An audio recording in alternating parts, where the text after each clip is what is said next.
अस्सलाम वालेकुम। दुरूद शरीफ पढ़ लें।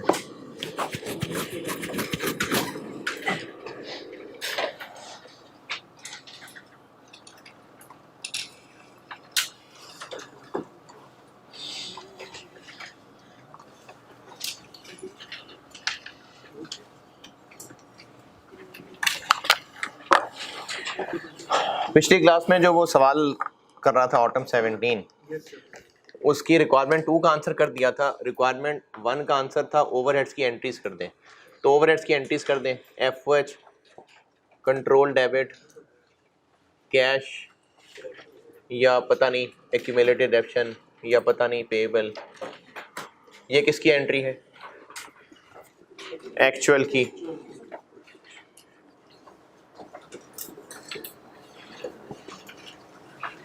वर्क इन प्रोसेस डेबिट,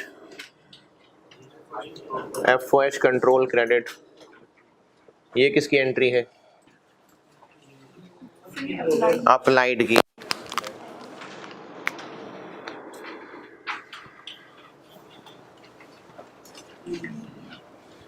वो तो वेरिएंसेस के लिए हम वेरिएबल फिक्स्ड अलग अलग कर रहे होते हैं।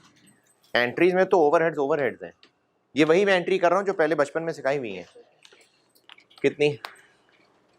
3870।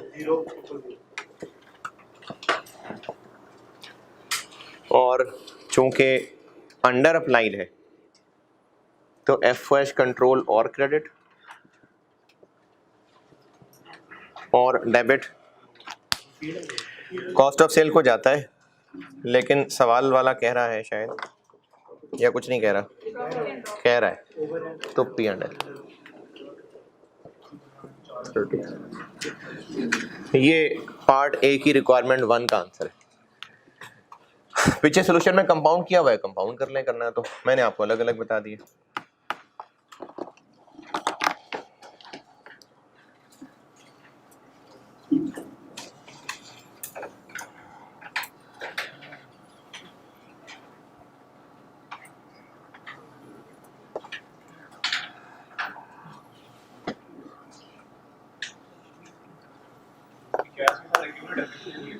पता नहीं ना इनमें क्या क्या है। ये तो एंट्री सी ना कि अगर देखें ओवरहेड्स हैं, उनमें फैक्ट्री के सारे खर्चे हैं, उनमें कोई डेप्रिसिएशन भी तो होगा ना। तो अगर डेप्रिसिएशन होगा तो उसका तो क्रेडिट एक्यूमुलेटेड एक्शन में आएगा। अगर कोई खर्चा भी पे नहीं किया होगा तो उसका खर्चा, उसका पेएबल आएगा। खर्चा कर दिया होगा तो कैश आएगा। पता नहीं क्या क्या है। तो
पॉइंट 1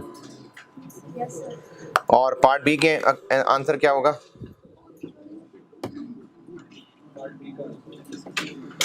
वो थ्योरेटिकल बात है कि मार्जिनल एब्जॉर्प्शन में पूछ रहे हैं कि क्या फर्क है ओवरहेड के वेंसिल में। तो फिक्स्ड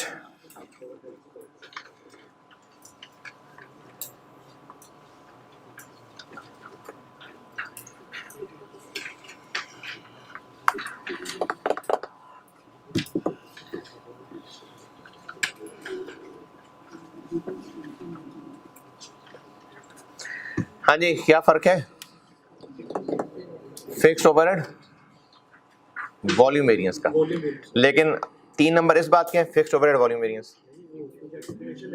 क्या एक्सप्लेनेशन देंगे?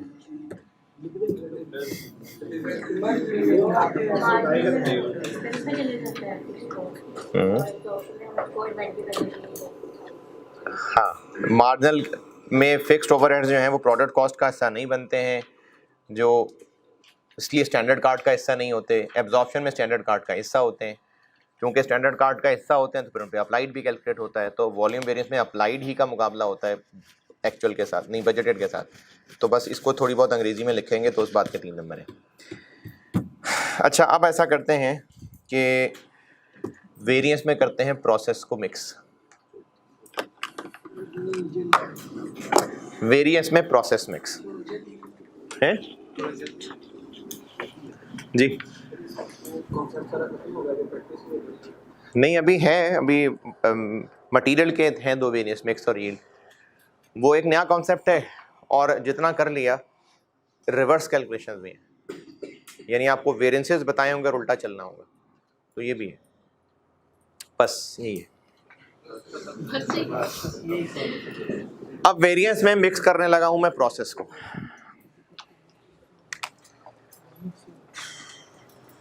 और इसमें आसान है, मुश्किल नहीं है ये।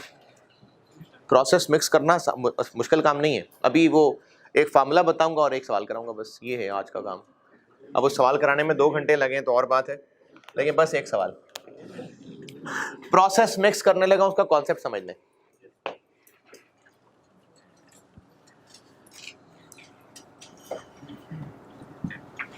कॉन्सेप्ट समझा रहा हूं।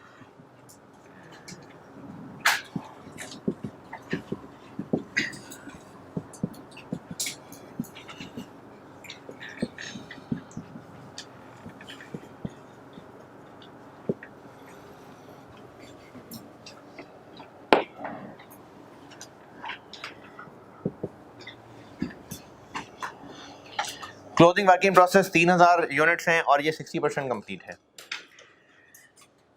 स्टैंडर्ड कार्ड ये था कि labour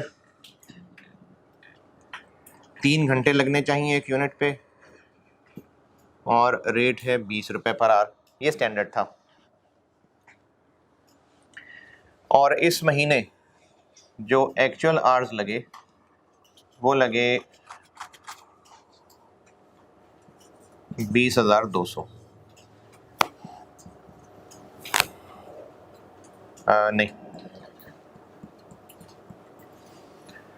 21,500। Labour efficiency variance, standard rate into standard hours minus standard rate into actual hours. Standard rate 20 रुपए, standard hours finish goods produce कितने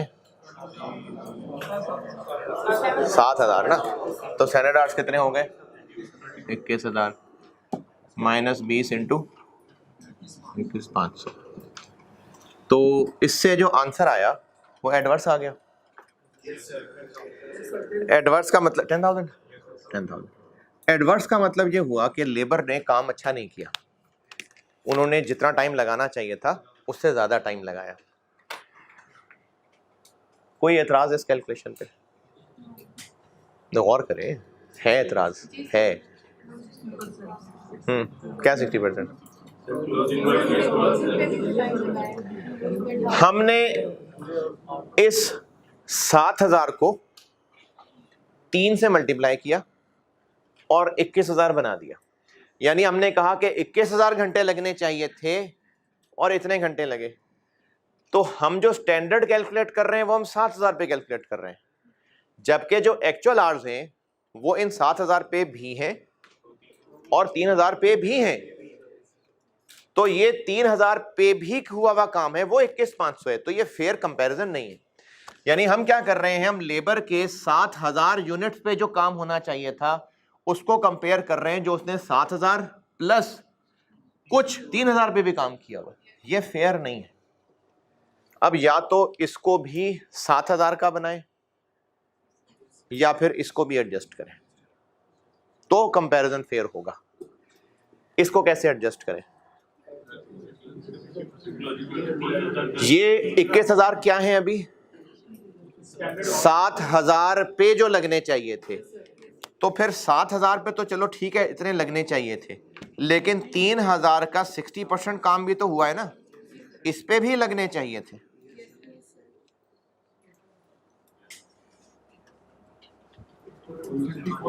कितना? 26। अब पता चल रहा है कि उन्होंने अच्छा काम किया। अब ये 26,400 है 21,500 से कंपेरेबल, क्योंकि उन्होंने जो एक्चुअल वर्कर्स ने काम किया है वो सिर्फ इन 7,000 यूनिट्स पे नहीं किया, इन पे भी थोड़ा काम हुआ है। तो इस 21,500 को इससे कंपेयर करना फेयर नहीं होगा। वर्क इन प्रोसेस पे भी काम हुआ है तो हमें स्टैंडर्ड आवर्स में उनको भी शामिल करना पड़ेगा। अब इसके लिए क्या सिर्फ कॉन्सेप्चुअल कैलकुलेशन करेंगे? नहीं, इसका आसान हल निकाल लेते हैं। ये क्या होता है? ईपी। ये ईपी होता है। तो कंक्लूजन ये बना कि अगर प्रोसेस मिक्स हो गया, कोई लंबा चौड़ा काम नहीं है, अगर प्रोसेस मिक्स हो गया तो जहां हम SQ और SH एक्चुअल प्रोडक्शन पे निकाला करते थे, अब वो इक्विवेलेंट प्रोडक्शन पे निकाला करेंगे, बस सिर्फ इतना फर्क पड़ेगा।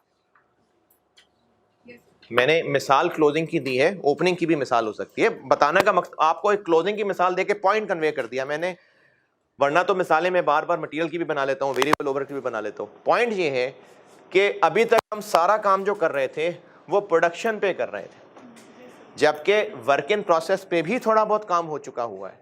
तो जो एक्चुअल हुआ करेगा वो सिर्फ इन पे नहीं, वो तो इन पे भी हुआ होगा। इसी तरह से ओपनिंग वर्क इन प्रोसेस होता, अगर, चलो उसकी भी मिसाल बना देता हूं। अगर ओपनिंग होता 2,000, इनपुट 8,000,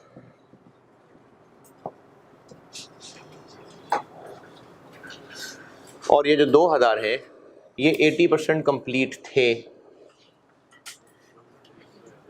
इसी स्टैंडर्ड को सामने रखते हुए अगर स्टैंडर्ड आवर्स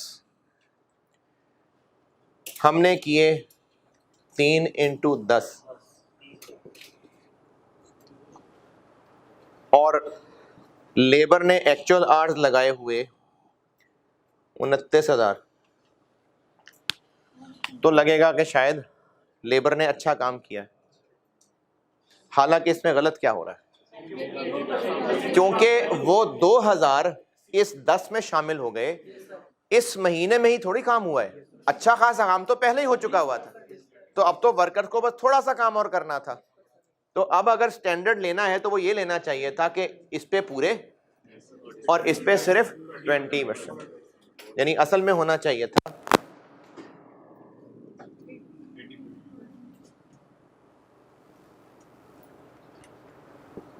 2,000 का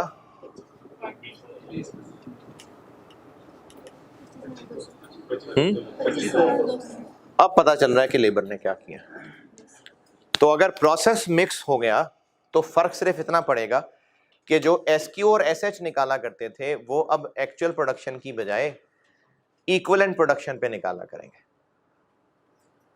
ठीक है, लेकिन ये बात इतनी भी सादी इसलिए नहीं है क्योंकि अगर business weighted average method follow करता हो तो इसी मिसाल की बात कर लेते हैं। ईपी में क्या आ रहा होगा अगर बिजनेस वेटेड एवरेज फॉलो करता है? तो वेटेड एवरेज फॉलो करता है तो कंप्लीटेड यूनिट्स आ रहे होंगे कितने? 10,000। तो फिर तो ईपी 10 हो जाएगा। तो इस सूरत में 10,000 को यूज कर लें। असल में तो ऐसा ही है। तो इसलिए चाहे बिजनेस का कॉस्टिंग मेथड वेटेड एवरेज हो चाहे FIFO हो, लेकिन वेरिएंस के लिए हम जब SQ SH निकालेंगे तो वो एक्चुअल प्रोडक्शन की बजाय इक्विवेलेंट प्रोडक्शन पे निकालेंगे, और वो भी FIFO के तहत निकला हुआ। बिजनेस कॉस्टिंग मेथड जो मर्जी फॉलो करे, हमने तो देखना है असल में काम क्या हुआ और क्या होना चाहिए था। तो वेरिएंस में अगर प्रोसेस मिक्स हो गया तो सिर्फ इतना फर्क पड़ेगा कि जो SQSH हम लोग एक्चुअल प्रोडक्शन की बेस पे निकाला करते थे वो अब इक्विवेलेंट प्रोडक्शन की बेस पे निकलेगा, और वो भी ईपी किस मेथड से निकला हुआ, FIFO मेथड से निकला हुआ। और ये मैंने अंग्रेजी में लिखा हुआ है, अगर तो काफी है तो ठीक है, नहीं तो अपने अल्फाज में और लिख लेना। पेज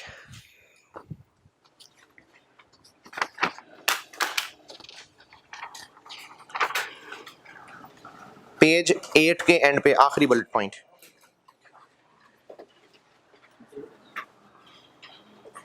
पेज 8 के एंड पे आखिरी बुलेट पॉइंट पढ़ लें, अगर काफी है तो ठीक है, नहीं तो और एक्सप्लेन करना हो तो कर लें।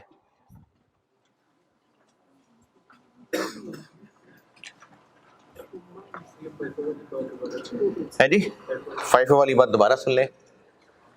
ये समझ आया था कि नहीं? नहीं, मैंने वेटेड एवरेज और FIFO से पहले ये बात की थी, ये नहीं समझे, कुछ नहीं आया, सारा कुछ दोबारा बताऊं, वो वाला भी, वो वाला ठीक है, पक्की बात। 2000 ओपनिंग वर्क इन प्रोसेस था, क्लोजिंग कोई नहीं है, आउटपुट हो गया 10,000, लेकिन जो 2000 हैं इनमें से 80% काम तो पहले ही हो चुका हुआ था, अब तो सिर्फ उन पे 20% काम ही और होना था। अगर मैंने स्टैंडर्ड निकालते हुए 10,000 को यूज कर लिया तो वो 10 के 10,000 पे 3 लग के 30,000 आ जाएगा, जबकि असल में वर्कर्स ने पूरे 10,000 यूनिट्स नहीं बनाए इस महीने, 8,000 पूरे बनाए हैं और 2,000 पे तो बस 20% काम किया है, तो वो फेयर नहीं होगा। तो हमें स्टैंडर्ड भी फिर ऐसे ही निकालना पड़ेगा कि 8,000 पे पूरा और 2,000 पे 20%। तो ये कॉन्सेप्ट हो गया। अगली बात मैंने ये की कि अगर business weighted average method follow करता होता और प्रोसेस कॉस्टिंग ही करता तो उसका ईपी ही 10,000 आ रहा होता, लेकिन वेरिएंस के लिए फिर भी हम ईपी FIFO पे ही बनाएंगे, ओनली फॉर वेरिएंस कैलकुलेशन।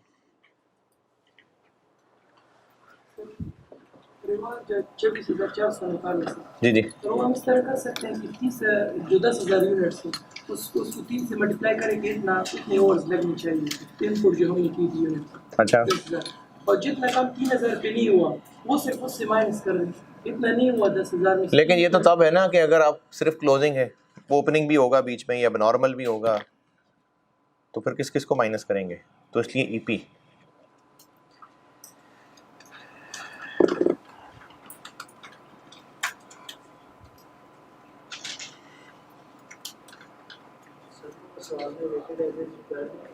क्या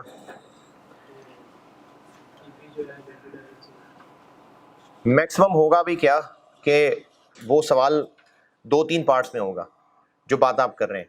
हो सकता है किसी एक पार्ट में उसने कहा प्रोसेस अकाउंट बना दें, उसमें हो सकता है उसने कहा वेटेड एवरेज मेथड है, उसके लिए हो सकता है। वेरिएंस निकालने के लिए हमें ईपी FIFO पे बनाना पड़ेगा।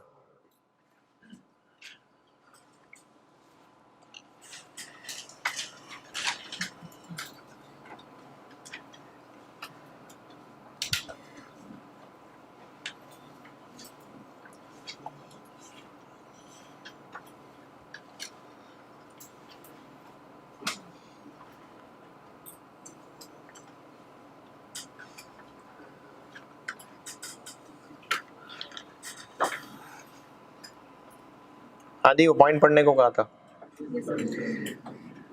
लेकिन मैंने उसमें अंग्रेजी में तो ये भी लिखा हुआ है कि SQSH के साथ मैंने AQSH भी ये भी लिखा हुआ। ये क्यों लिख दिया? ये इसलिए लिख दिया कि जैसे अभी वो जो सीमा एंटरप्राइजेस वाला सवाल किया था उसमें तो एक्चुअल आवर्स भी नहीं बताए हुए थे, वो भी हमें खुद ही निकालने पड़े थे। कैसे निकाले थे?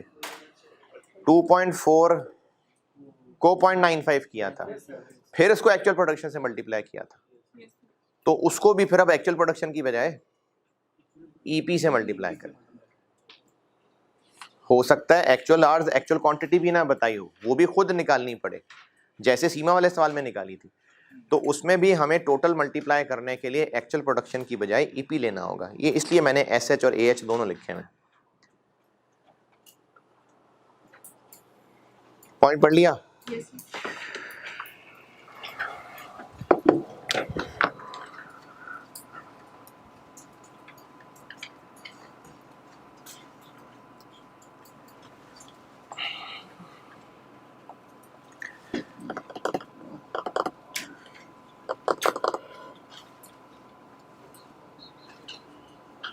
यार आप लोगों की शक्लें देख के मैं कंफ्यूज हो गया हूँ कि सोच रहा था कि मुश्किल सवाल ही कराऊं सीधा, लेकिन मैं देख रहा हूँ आपकी हालत देख के कि क्या करूँ मैं।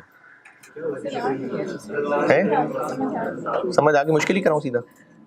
ज्यादा नहीं, पास्ट पेपर ही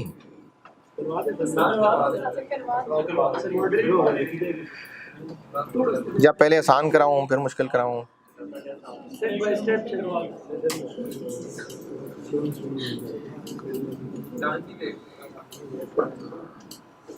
चले पहले आसान करते हैं, फिर homework.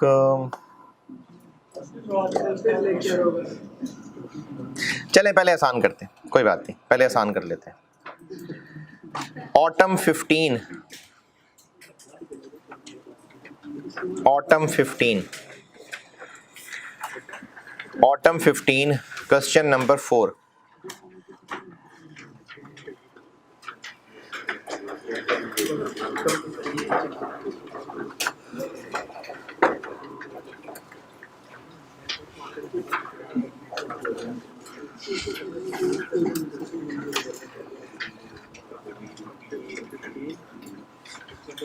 Autumn 2015 question number 4। Jack and Jill went up the hill to fetch a fill of water.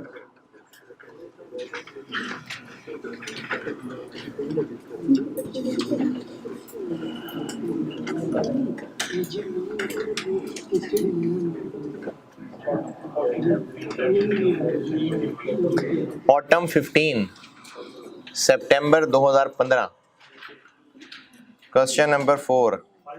पढ़ लीजिए, मैं करता हूँ बोर्ड पे।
स्ट्रक्चर स्टेज, हाँ हाँ, प्रॉपर प्रोसेस।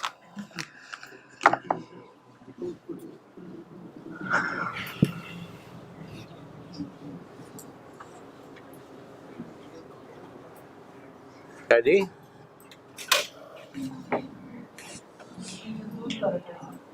नहीं दो तरह का नहीं, एक ही है, रेट डिफरेंट है। वो तो सीमा एंटरप्राइजेज में भी ऐसा ही था।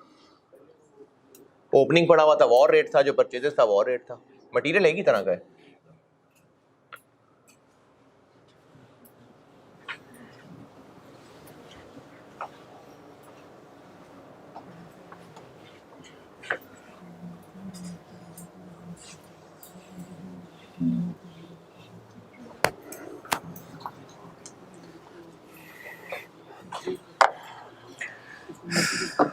हाँ जी, पढ़ लें तो।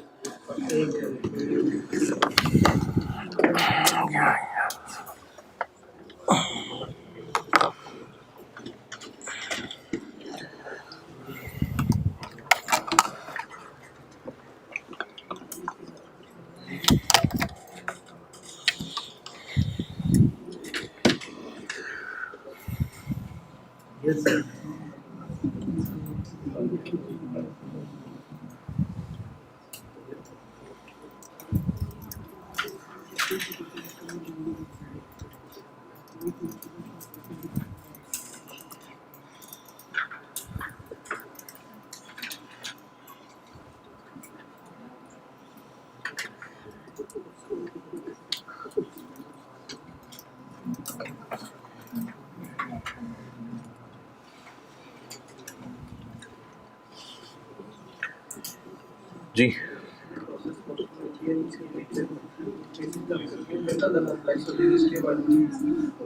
मंथली करते हैं। प्रैक्टिकल मैंने देखी नहीं की प्रोसेस कॉस्टिंग, मतलब मैंने मैन्युफैक्चरिंग बिजनेस में काम नहीं किया। पढ़ लें भाई।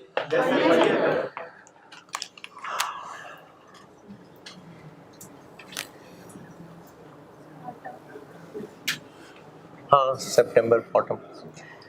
पार्ट ए क्या है? ईपी। अगर ये पार्ट ए अलग से ना भी कहता तो भी हमें वेरिएंसेस के लिए ये करना ही पड़ना था। और सवाल देख के आइडिया हो रहा है कि प्रोसेस है बीच में, पता लग रहा है ना। और मैंने प्रोसेस में एक दफ़ा ये बात की थी, दोबारा कर देता हूँ कि जब प्रोसेस में हमने जितने सवाल किए थे, एक के अलावा शायद, उसमें प्रोडक्ट और मटेरियल की क्वांटिटी एक ही चीज़ थी। यानी इनपुट भी किलोज में तो प्रोडक्ट भी किलोज में, इनपुट भी मीटर्स में तो प्रोडक्ट भी मीटर्स में, लीटर्स। वहां पर इस तरह के सवाल नहीं थे। एक आधा था जिसमें प्रोडक्ट के यूनिट्स और मटेरियल के यूनिट्स में फर्क हो। लेकिन अगर फर्क हो, प्रोडक्ट के यूनिट्स कुछ और हो, मटेरियल के कुछ और हो, जैसे प्रोडक्ट हो 200 चेयर्स, मटेरियल हो 400 गज कपड़ा, तो क्वांटिटी स्केड्यूल किसके हिसाब से बनेगा? प्रोडक्ट चेयर्स के हिसाब से, क्योंकि आउटपुट चेयर्स का निकलना है। तो इसमें भी प्रोडक्ट के यूनिट्स हैं जो ये आपको यूनिट्स में दिए हुए हैं, मटेरियल के तो किलोज हैं जो बहुत ज्यादा हैं। पॉइंट नंबर 3 में opening work in process started during the month, यानी input, transfer to finish good मतलब आउटपुट, ये प्रोडक्ट के यूनिट्स हैं। मटेरियल तो किलोज में है जो काफी सारा होगा, क्योंकि एक यूनिट में 5 किलो मटेरियल लगना है। तो ये जो आपको पॉइंट नंबर 3 के टेबल के पहले हिस्से में यूनिट्स दिए हैं, ये प्रोडक्ट के यूनिट्स हैं। कैसे पता है प्रोडक्ट के? ट्रांसफर्ड टू फिनिश गुड्स, तो ये प्रोडक्ट का डाटा, प्रोडक्ट के यूनिट्स हैं। तो क्वांटिटी स्केड्यूल भी और ईपी भी प्रोडक्ट के यूनिट्स के हिसाब से बनेगा। अगर प्रोडक्ट और मटेरियल का क्वांटिटेटिव मेजरमेंट डिफरेंट है, जैसे प्रोडक्ट नंबर ऑफ चेयर्स हैं, मटेरियल गज कपड़ा है, तो क्वांटिटी स्केड्यूल भी और ईपी भी प्रोडक्ट के हिसाब से बनना है। अगर रिक्वायरमेंट ए अलग से ना भी पूछी होती तो भी हमें ईपी बनाना पड़ता, और ईपी से पहले हमें बनाना पड़ेगा क्वांटिटी स्केड्यूल। अब ये प्रोसेस कॉस्टिंग शुरू हो गई। Opening input 50,000, closing inspected units अलग से निकालें कि यही इंस्पेक्टेड है? यही इंस्पेक्टेड है, क्योंकि इंस्पेक्शन स्टेज 90% है। तो ओपनिंग 80% थे, अब इंस्पेक्ट होंगे। क्लोजिंग अभी 60 तक पहुंचे हैं तो इंस्पेक्ट नहीं हुए, तो हाँ यही इंस्पेक्टेड आ गए।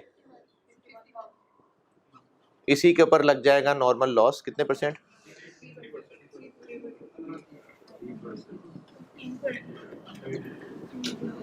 1 लाइन छोड़ के आउटपुट 48,000, बैलेंस करें तो एबनॉर्मल लॉस गेन लॉस 14 48 -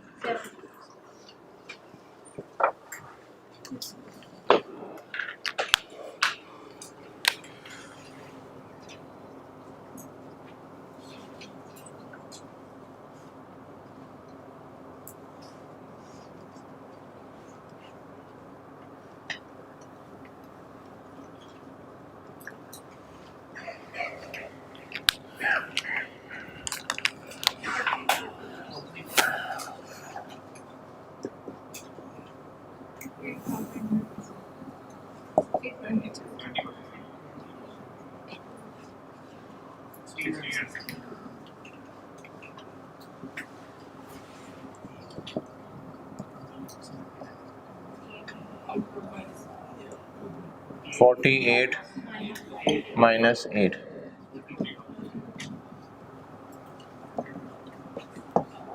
याद है भी।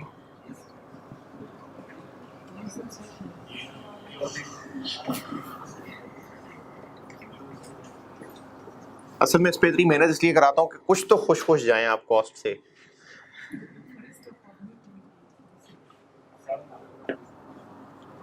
हैं?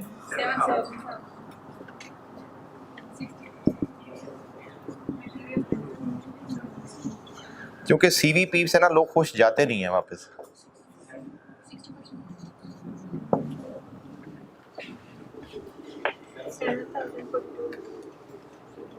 हम्म 7,000 और 4,200।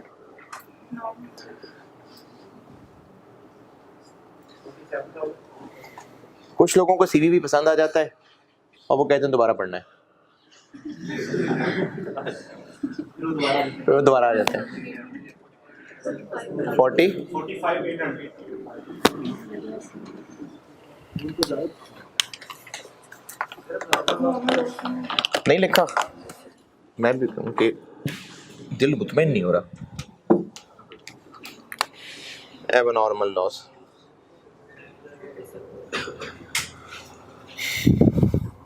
1470, मटेरियल पूरा और कन्वर्जन 90।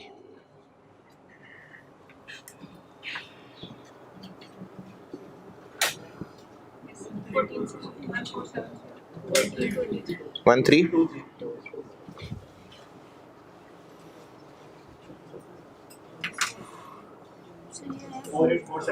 ये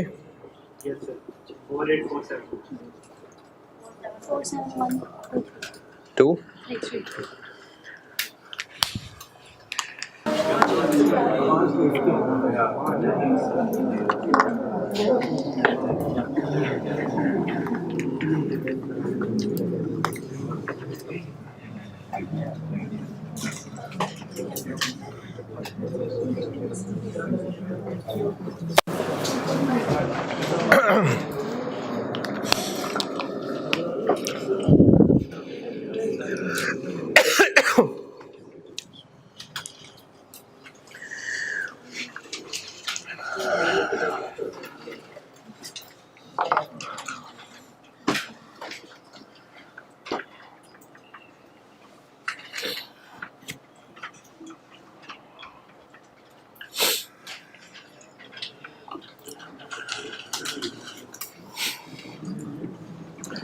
material price variance. Material purchase और यूज बराबर है कि डिफरेंट है?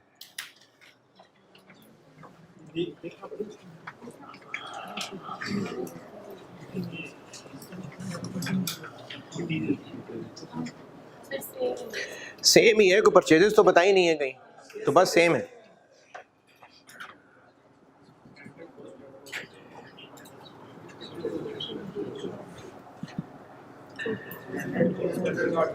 स्टैंडर्ड कार्ड बनाना पड़ेगा, स्टैंडर्ड कार्ड बनाना पड़ेगा।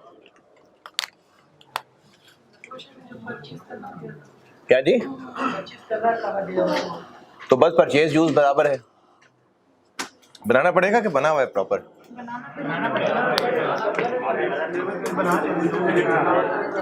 नहीं, लेकिन फिर भी है, बना तो हुआ है पूरा, क्वांटिटी रेट अमाउंट सब तो है। ओवरहेड्स क्या? ओवरहेड्स की शक्ल सीधी करनी पड़ेगी।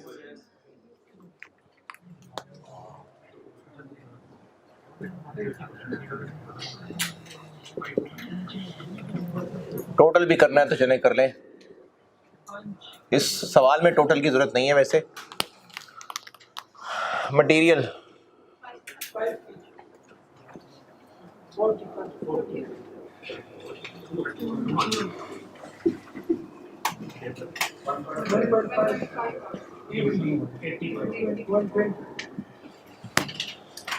मार्जिनल कॉस्टिंग है कि एब्जॉर्प्शन कॉस्टिंग है?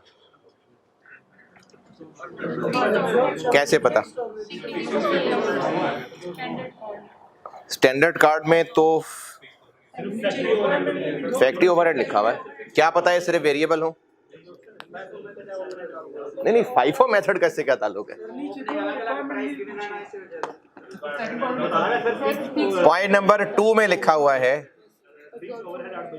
कि फिक्स्ड ओवरहेड्स को लेबर से लिंक किया हुआ उसने, डायरेक्ट लेबर आर से लिंक कर दिया ना, तो ये एब्जॉर्प्शन में होता है ना, मार्जिनल में कहाँ होता है, तो इसलिए एब्जॉर्प्शन है। और वो जो पहले पिछले सवाल में बात बताई थी कि जब फैक्ट्री ओवरहेड कह रहा है तो उसका मतलब दोनों है, तो स्टैंडर्ड कार्ड में चूंकि फैक्ट्री ओवरहेड लिखा हुआ है, इसका मतलब मार्जिनल एब्जॉर्प्शन के वेरिएबल फिक्स दोनों है,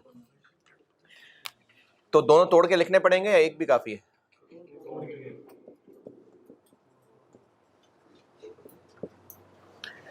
अच्छा, वैसे तो काम चल जाएगा, लेकिन वैसे ही पूछ रहा हूं, मजीद कोई निशानी कि एब्जॉर्प्शन कॉस्टिंग है कि रिक्वायरमेंट से कैसे? फिक्स्ड ओवरहेड वॉल्यूम वेरिएंस पूछा हुआ है, तो एब्जॉर्प्शन कॉस्टिंग है तो वॉल्यूम वेरिएंस पूछा हुआ है। चूंकि ओवरहेड्स को लेबर से लिंक किया हुआ है तो 1.5 ही आएगा। क्या करें जी, अब आगे 80 का 130% ले लें, 120 का ले लें, वो भी ठीक है। 80 का कर लें, चलें 104 किसके सामने लिखूं?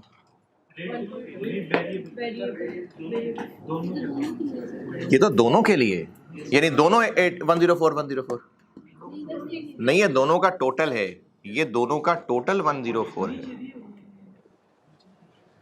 पॉइंट नंबर 2 से हम फिक्स्ड ओआर निकाल सकते हैं, फिक्स्ड ओआर निकाल सकते हैं 3 मिलियन, उसने पॉइंट 2 में पूरा ओआर बता दिया आपको, fixed OR 3 million divided by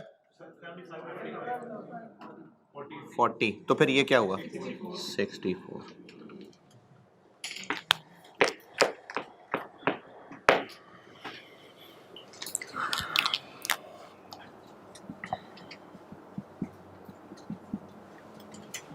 okay,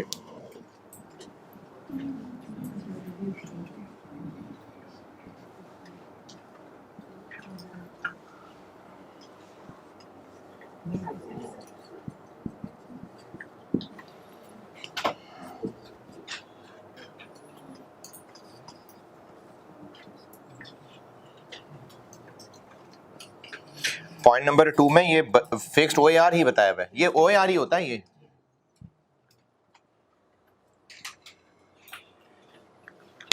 तो ये 40 है, तो बैलेंस करके ये निकल आएगा। इस कॉलम की जरूरत है नहीं वैसे, लेकिन चले बना ही देता हूं।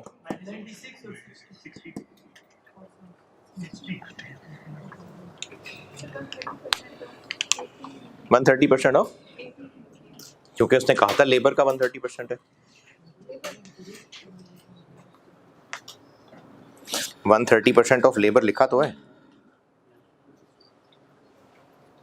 ये स्टैंडर्ड कार्ड बन गया। अब कंट्रीब्यूशन की जरूरत है, सेल वॉल्यूम वेरिएंस नहीं है ना, वो तो सेल वॉल्यूम वेरिएंस के लिए चाहिए होता है, तो फिक्स्ड ओवरहेड वॉल्यूम वेरिएंस है, इसके लिए तो जरूरत नहीं है। Material price variance, standard cost 40, actual quantity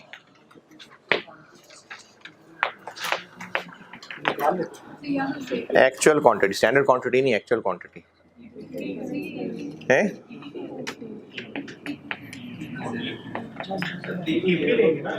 आपको दी हुई हैं फिगर्स, मटेरियल इशूड 2 तरह के हैं, टोटल भी है, पर किलो भी है।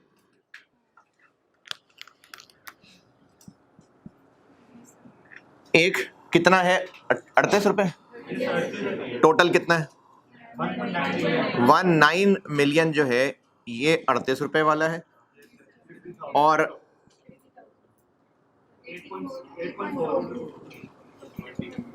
ये 42 वाला है। यहां से निकल आएगा एक्चुअल किलो 250,000।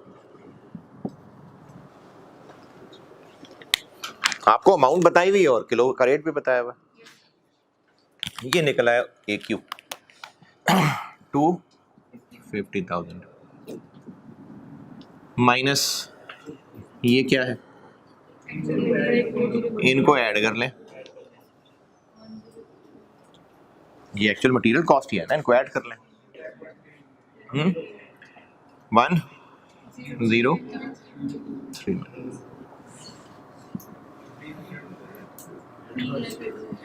एडवर्स ये पॉजिटिव, ये मटेरियल प्राइस वेरिएंस होगा।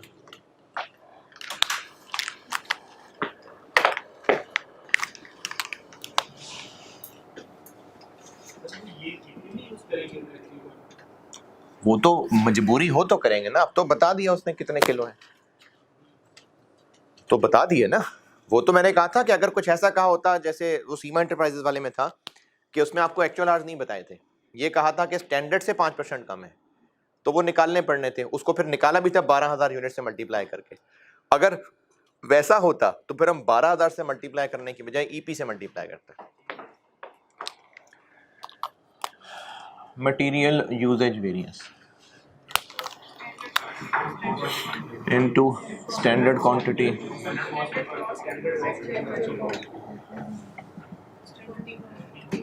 SQ 5 किलो इंटू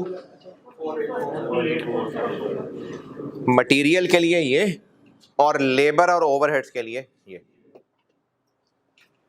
ये है प्रोसेस कॉस्टिंग मिक्स। बस कि जब SQ और SH निकालना है तो एक्चुअल प्रोडक्शन की बजाय इक्विवेलेंट प्रोडक्शन लेना है, वो भी FIFO वाला।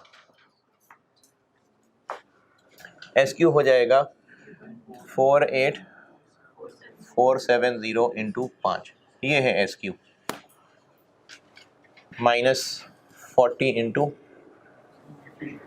250,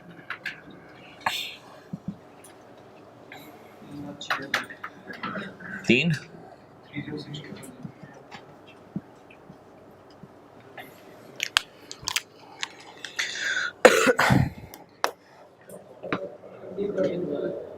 क्या जी, SQ 5 किलो को एक्चुअल प्रोडक्शन से मल्टीप्लाई करते थे ना, तो बस अब ये बताया कि एक्चुअल से नहीं करना, ईपी से करना है, और चूंकि मटेरियल की बात हो रही है तो मटेरियल के ईपी से करना। Labour rate variance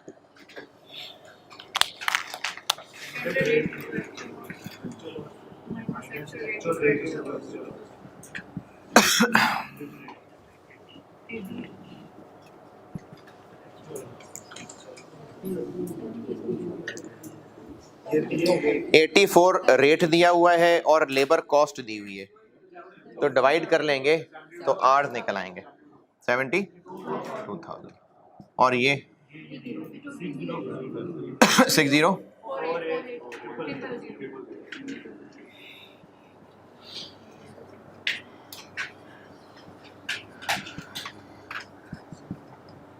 70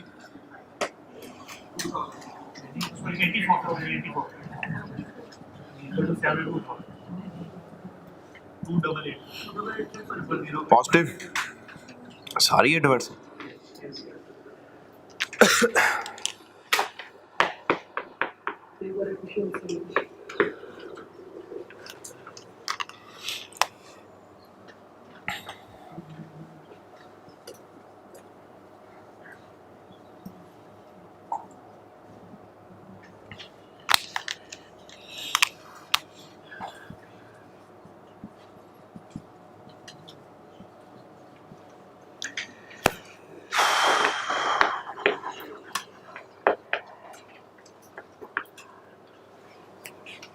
standard rate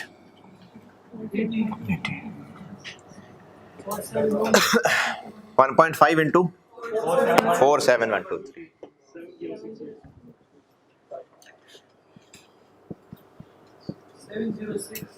ये है स्टैंडर्ड आवर्स, माइनस 80 इंटू 72,000, 105 2, ये भी एडवर्स है।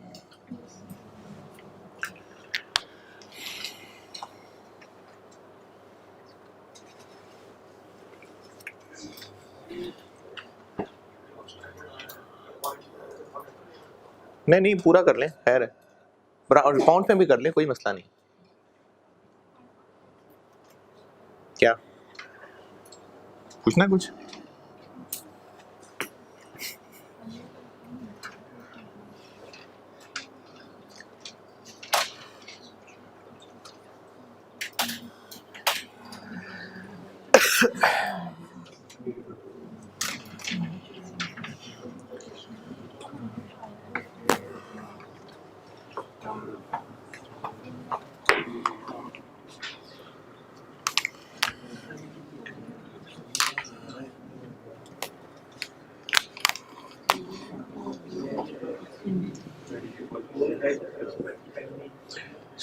Expenditure variance.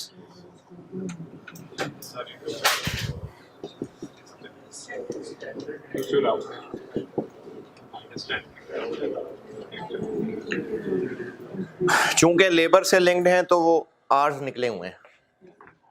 स्टैंडर्ड रेट है 64, एक्चुअल आर्स हैं 72,000 और ये दिया हुआ है कि नहीं दिया हुआ 635।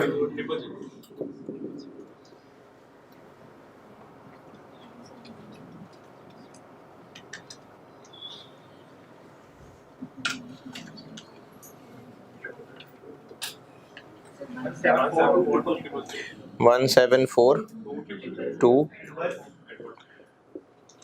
बहुत ज़्यादा नहीं।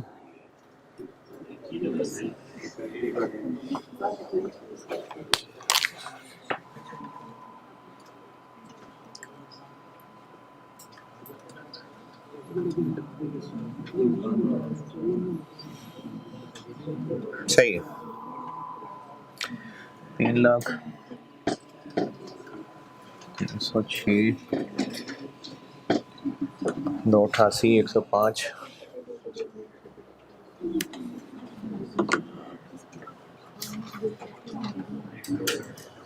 ठीक है।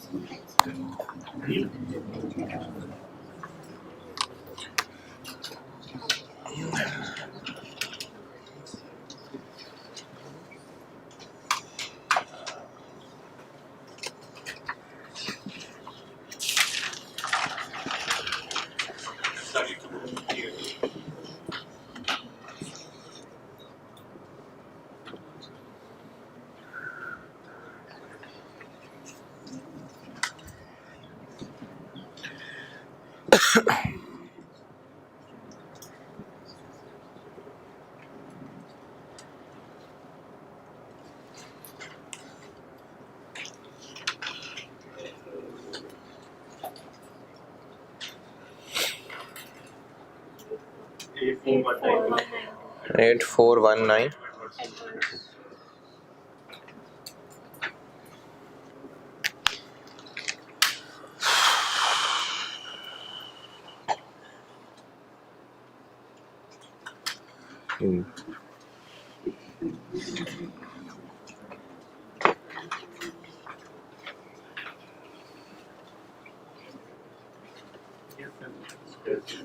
क्वांटिटी स्केड्यूल मिटा दूं।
बजटेड माइनस एक्चुअल,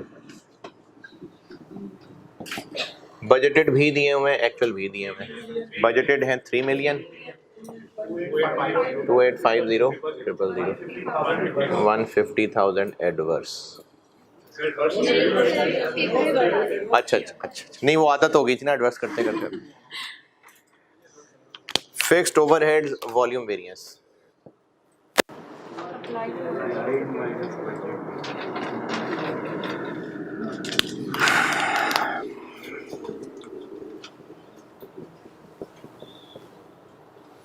budgeted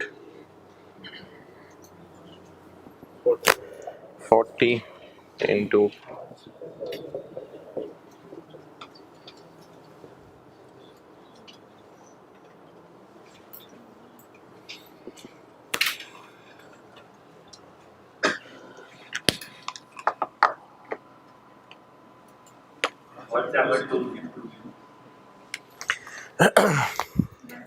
172 172 फिर 26 1 7 2 6 2 0।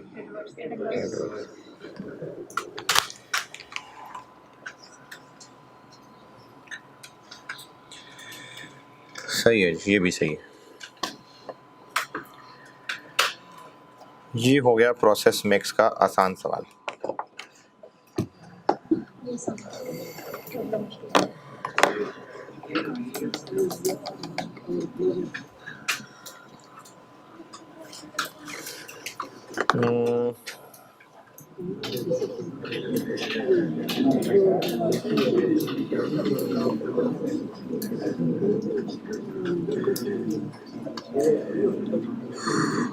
मुश्किल वाला हो जाएगा हैवी। एक और है? नहीं नहीं है, नहीं नहीं वो हैवी हो जाएगा।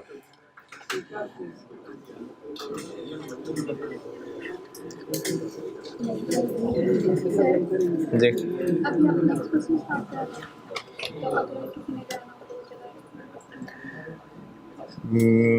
और अगर ना कराना हो नेक्स्ट स्टार्ट तो फिर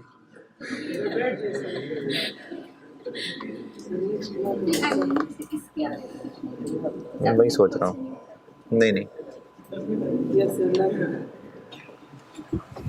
चले, आप ऐसा करें कि एक सवाल खोलें, स्प्रिंग 17। नई बात है, ये नहीं है, नई बात। ये मैं हैवी क्वेश्चन कल कराऊंगा, ये अभी आपके लिए ज़्यादा हो जाएगा। वो स्प्रिंग 17। अच्छा ये क्वेश्चन ना, ये अपनी नौयत का एक वाहिद सवाल था ना, ऐसा ज़िंदगी में पहले कभी टेस्ट हुआ था ना ज़िंदगी में बाद कभी टेस्ट हुआ। आपकी मर्ज़ी है, आप पे छोड़ता हूँ। आप चाहे तो उसको छोड़ दें, अगर आ गया तो अगली दफ़ा कर लेना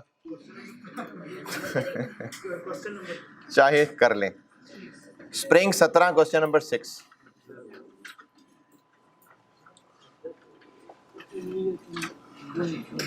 सवाल पढ़ लीजिए, इसका मैंने ना आपको सॉल्यूशन दिया हुआ है,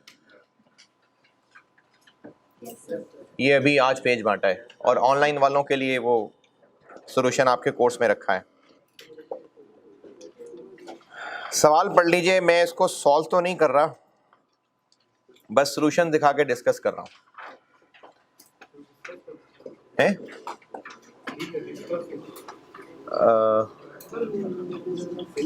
हाँ बस सॉल्यूशन दिखा के डिस्कस ही कर रहा हूँ मैं। नहीं नहीं, आप इसके वेरिएंस तो आप ट्राई करेंगे, जो इसमें एक नई बात थी वो बतानी है बस। सवाल पढ़ लीजिए ताकि डिफरेंट बात थी वो बताऊं। बाकी वेरिएंसेस इसमें आसान है, वेरिएंसेस में नहीं मसला।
हाँ जी, पढ़ लिया। वैसे इसमें जो नया काम था वो तो है ही सारा 3 नंबर का, लेकिन फिर भी बता रहा हूँ, हो सकता है दोबारा टेस्ट हो जाए।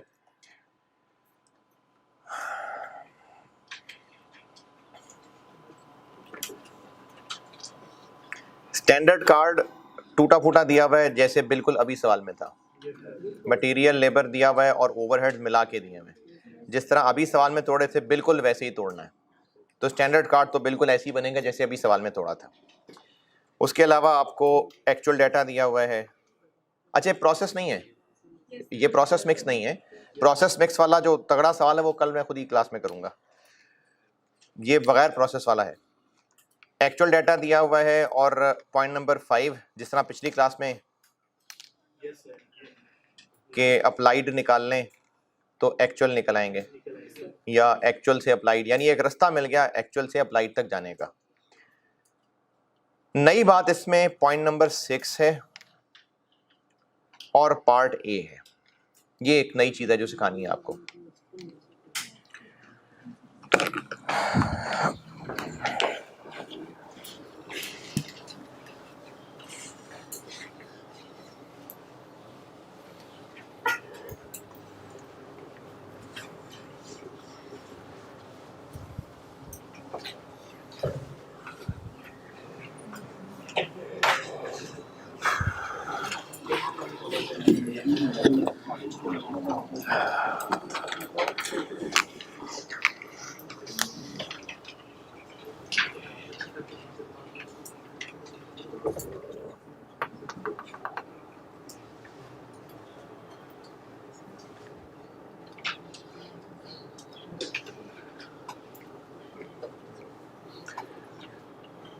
अच्छा, किसी दौर में ना मुझे जब ये सवाल आया था तो पूरी लॉजिक समझाने के लिए ना मैं कोशिश करता था, एक सवाल बना के, सवाल भी बनाया हुआ मैंने अपने पास,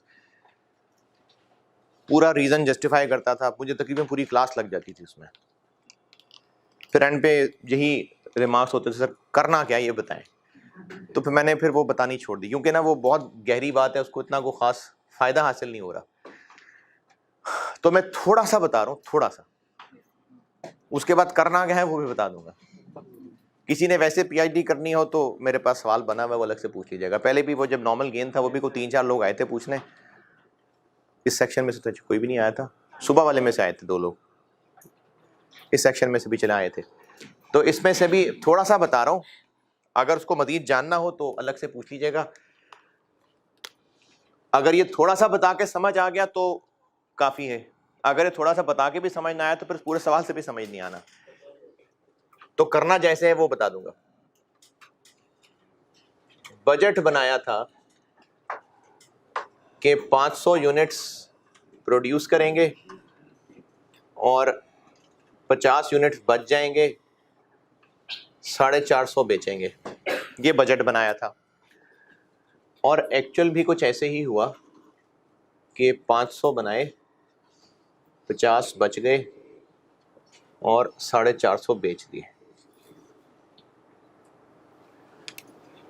तो बजटेड प्रॉफिट और एक्चुअल प्रॉफिट में फर्क यूनिट्स की वजह से तो फिर ना हुआ, वो जो सेल वॉल्यूम वेरिएंस निकलता था वो फिर नहीं है, बाकी फिर वही सेल प्राइस वेरिएंस और खर्चों के वेरिएंस रह जाएंगे।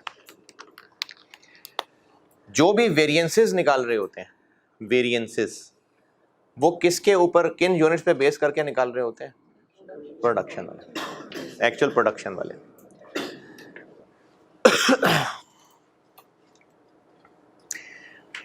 प्रॉफिट कैलकुलेट करते हुए क्लोजिंग फिनिश गुड्स इन्वेंट्री का कोई इस्तेमाल हो रहा होता है? पिछली क्लास में किया था। क्लोजिंग फिनिश गुड्स की वैल्यू, क्लोजिंग फिनिश गुड्स की वैल्यू का एक्चुअल प्रॉफिट्स पे कोई इंपैक्ट है? है। क्या इंपैक्ट है? क्यों इंपैक्ट है? क्योंकि कॉस्ट ऑफ सेल्स निकालते हुए वो लेस होना है।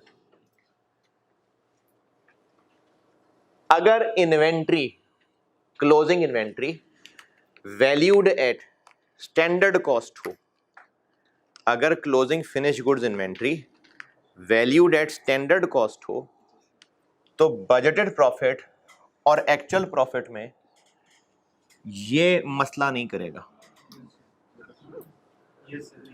क्यों? क्योंकि बजट में भी इसकी वैल्यू स्टैंडर्ड कॉस्ट के मुताबिक होती है और इसमें भी स्टैंडर्ड कॉस्ट के मुताबिक ही होगी।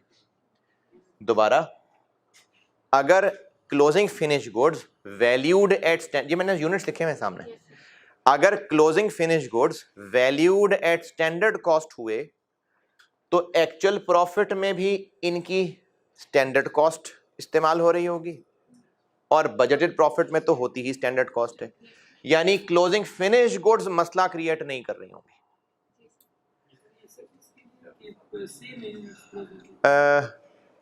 असल में यूनिट्स डिफरेंट से भी मसला नहीं हो रहा होगा, लेकिन मैंने इसलिए कहा ना कि मैं थोड़ा थोड़ा बस बता रहा हूँ, अगर हजम हो जाए तो इसलिए मैंने यूनिट सेम कर दिए ताकि यूनिट्स सेम होने से आप ये बात एक्सेप्ट कर लें। डिफरेंट होते तो फिर चकरा जाते, इसलिए मैंने सेम रखे, अदरवाइज सेम का मसला नहीं है। अगर closing finish goods standard cost पे वैल्यू हो रही है तो फिर वो एक्चुअल प्रॉफिट को अफेक्ट नहीं कर रही होगी। सेम मैंने इसलिए रख दिए ताकि आप ज्यादा जल्दी हजम कर लें कि चूंकि यूनिट्स भी सेम है, कॉस्ट भी सेम है, तो बजटेड प्रॉफिट और एक्चुअल प्रॉफिट में क्लोजिंग फिनिश गुड्स की वजह से कोई मसला नहीं आएगा, इसलिए मैंने यूनिट सेम कर दिए।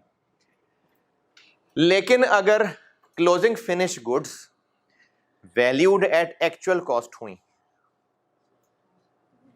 तो एक्चुअल प्रॉफिट में जो बजटेड प्रॉफिट से फर्क आएगा वो प्रोडक्शन की कॉस्ट का फर्क तो होगा ही होगा, क्लोजिंग फिनिश गुड्स भी मसला डालेगा। अगर closing finish goods actual cost पे वैल्यू होती हुई तो कॉस्ट ऑफ प्रोडक्शन जो कि material variance, labour variance, overhead variance, वो तो फर्क की वजह होते ही होते हैं, क्लोजिंग फिनिश गुड्स की वैल्यू भी फर्क की वजह बन जाएगी। तो अब हमें प्रॉफिट रिकंसाइल करने के लिए वेरिएंसेस के साथ साथ इन क्लोजिंग फिनिश गुड्स की भी कोई एडजस्टमेंट करनी पड़ेगी, तब जाके रिकंसाइल होंगे प्रॉफिट्स।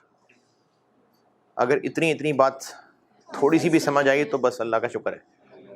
क्लोजिंग फिनिश गुड्स अगर स्टैंडर्ड कॉस्ट पे वैल्यू होते हैं तो फिर वो प्रॉफिट्स के डिफरेंस का रीजन नहीं है, लेकिन अगर closing finish goods actual cost पे वैल्यू होते हैं तो फिर बजटेड प्रॉफिट और एक्चुअल प्रॉफिट में वजह ये भी बन जाएंगे।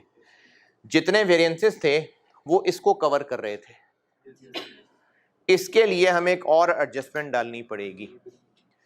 वो एडजस्टमेंट होगी इन यूनिट्स की एक्चुअल कॉस्ट और स्टैंडर्ड कॉस्ट का फर्क। और अगर क्लोजिंग मसला है तो फिर यकीनन ओपनिंग भी मसला है। तो अगर सवाल में क्लोजिंग फिनिश गुड्स, बल्कि क्लोजिंग क्या, finish goods inventory standard cost पे मैयर होती है तो जो आज तक पड़ा वैसे ही है। लेकिन अगर finish goods inventory actual cost पे मैयर होती है तो प्रॉफिट रिकंसिलिएशन में एक एडजस्टमेंट डालनी पड़ेगी इन्वेंट्री की, इनकी एक्चुअल कॉस्ट और स्टैंडर्ड कॉस्ट का डिफरेंस। नोट्स में आए पेज नंबर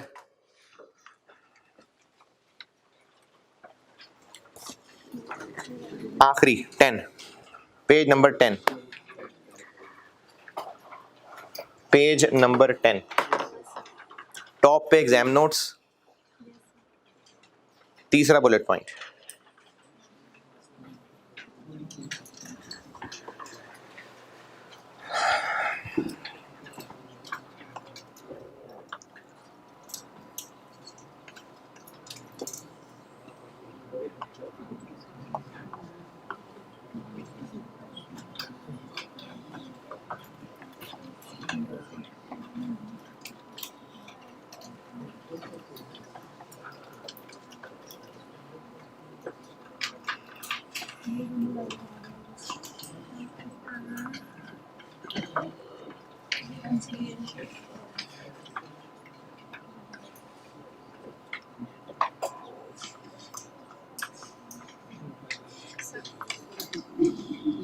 जी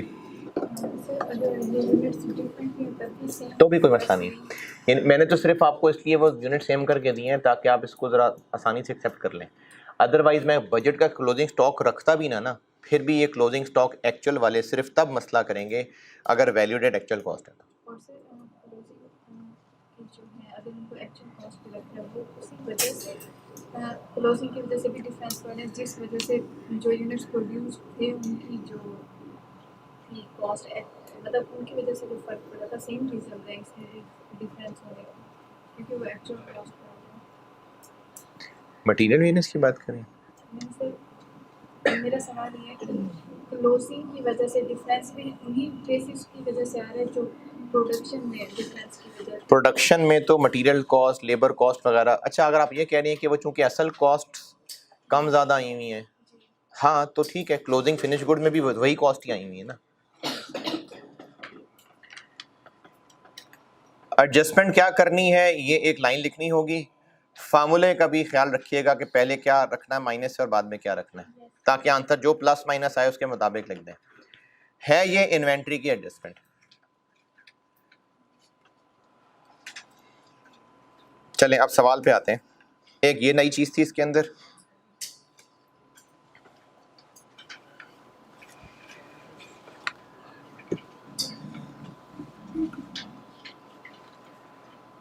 अगर सवाल में ना बताया हो कि inventory is valued at actual cost या स्टैंडर्ड कॉस्ट तो बाय डिफॉल्ट एक्चुअल कॉस्ट। तो इस सवाल में चूंकि नहीं बताया हुआ था इसलिए बाय डिफॉल्ट एक्चुअल थी, इसलिए ये काम रिकंसिलिएशन में करना पड़ेगा। एक ये नई बात है इस सवाल में। दूसरी नई बात, पॉइंट नंबर ए रिक्वायर्ड का, compute the profit for the month, बस यहीं तक रुक जाए। Compute the profit for the month, ये एक्चुअल है कि बजटेड है? एक्चुअल है। Requirement B, reconcile the profit computed above with, तो फिर अबव क्या था?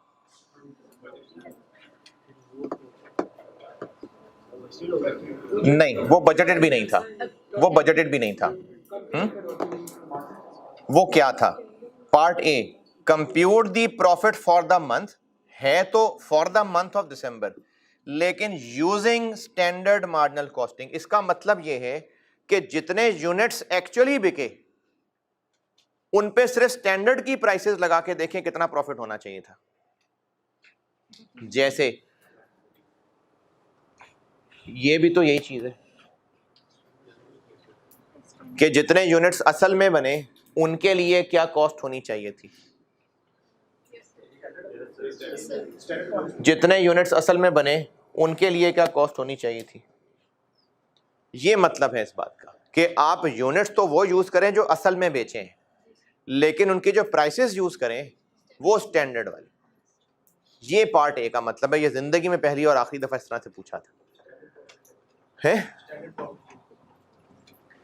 यानी यूनिट्स असल वाले यूज करने, लेकिन प्रॉफिट्स स्टैंडर्ड कार्ड वाले, यानी फिगर्स स्टैंडर्ड कार्ड वाली, लेकिन जो यूनिट्स बेचे हैं वो असली वाले। ये रिक्वायरमेंट ये है। ये एक डिफरेंट चीज थी ना। ये एक्चुअल प्रॉफिट है ना ये बजटेड प्रॉफिट है। ये है असल जो यूनिट्स बिके उन्हीं पे प्रॉफिट, लेकिन प्राइसेस स्टैंडर्ड कार्ड वाली यूज करते हुए। ये रिक्वायरमेंट ए का मतलब है। और रिक्वायरमेंट बी में कहा है कि एक्चुअल प्रॉफिट से रिकंसाइल करें। इसका मतलब एक्चुअल प्रॉफिट भी निकालना पड़ेगा। और पार्ट सी फिर रिकंसाइल। ये कौन सा रिकंसाइल है? ये वो मार्जिनल एब्जॉर्प्शन वाला रिकंसाइल। मतलब डबल सवाल, मार्जिनल से भी सॉल्व करना है, एब्जॉर्प्शन से भी सॉल्व करना है, फिर उनकी आपस की भी रिकंसिलिएशन करनी है। आप इस सवाल को ना एक स्पेशल केस, एक केस स्टडी देख के इसको जो जितना जोर लगा के इसको समझना चाहे ये उसके ऊपर है। यानी मैं ये अवामुन नास के लिए नहीं छोड़ रहा सवाल। आप में से जो करना चाहे इसको एक केस स्टडी के तौर पे लें, सोल्यूशन देखें।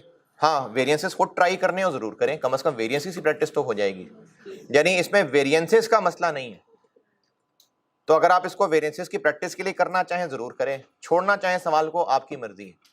मैं पूरी तरह नहीं छोड़ रहा इस सवाल को, लेकिन पूरी तरह करवा भी इसलिए नहीं रहा कि वो ये ना हो कि वेरिएंस का चैप्टर ही आप लोगों का दिल खट्टा कर जाए। तो इस सवाल को आप एक केस स्टडी समझें, करना चाहें आपकी मर्जी है, सॉल्यूशन देखें, देख के समझ लें, सॉल्व करना हो सॉल्व कर लें, ये आपकी मर्जी है। तो ये सवाल आप पे छोड़ दिया, जितना जितना इस पे करना चाहें आपकी मर्जी है। चले ठीक है जी, अल्लाह हाफिज़।